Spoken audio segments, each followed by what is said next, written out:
Je suis Marie Soulier, enseignante au collège Daniel Argote d'Orthez, professeure de français. Et je pratique la méthode inversée depuis septembre. Quels sont les avantages de cette méthode? Alors, les avantages de cette méthode, ils sont nombreux. Ce que je placerai en premier, c'est la mise en activité des élèves en classe. Ils travaillent en groupe, c'est eux qui construisent la leçon. Donc, il y a évidemment des élèves qui se motivent par rapport à cette démarche, parce qu'ils ne sont pas passifs. Deuxième avantage, c'est aussi le fait qu'à la maison, il y a moins de travail, en tout cas des travaux qui sont moins difficiles, puisqu'en méthode inversée, on donne aux élèves une capsule vidéo qu'ils doivent visionner la veille. Dans cette capsule, il y a le contenu de la leçon, un peu résumé, on va dire, qui va être le point de départ de la démarche inversée. Évidemment, cette capsule vidéo, ils prennent du plaisir à la visionner, à répondre au petit questionnaire qui est additionné et qui est en ligne aussi. Comment vous avez découvert cette méthode?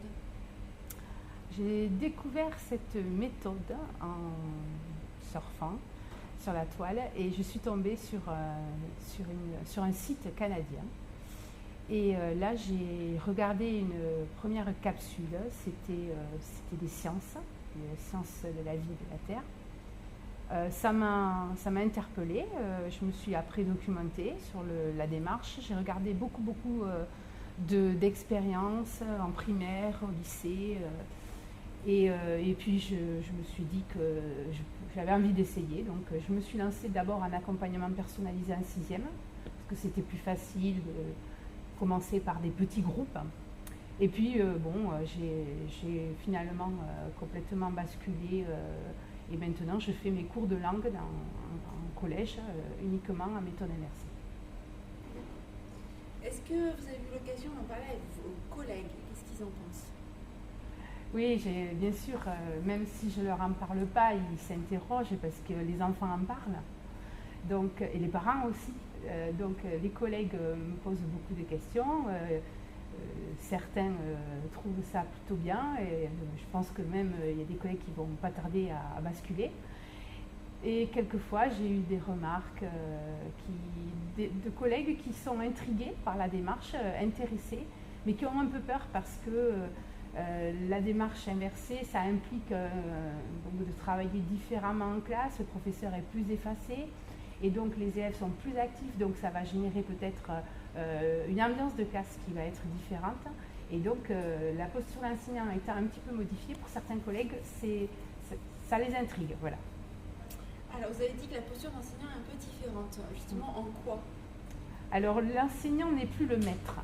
C'est-à-dire que ce n'est pas lui qui va monopoliser le cours et va faire un cours magistral. En méthode inversée, l'enseignant est un guide, il va aussi pouvoir faire de la remédiation en petits groupes pour les élèves qui ont des difficultés, il recentre, il affine, mais en aucun cas il n'est pas là pour faire le cours magistral.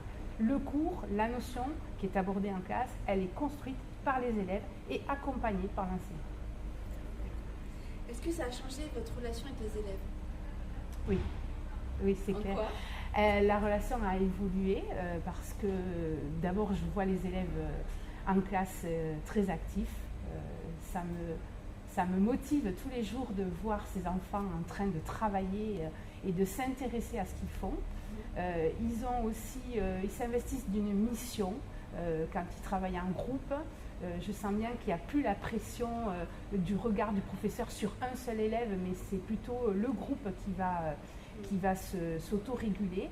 Et surtout, ils sont très très contents parce que la capsule vidéo, c'est les devoirs à la maison et du coup, ils se disent que c'est certainement plus agréable de visionner ça, même si on continue à donner après, bon, il y a quand même des évaluations traditionnelles, on va dire, mais pour eux, la capsule vidéo, c'est la récompense.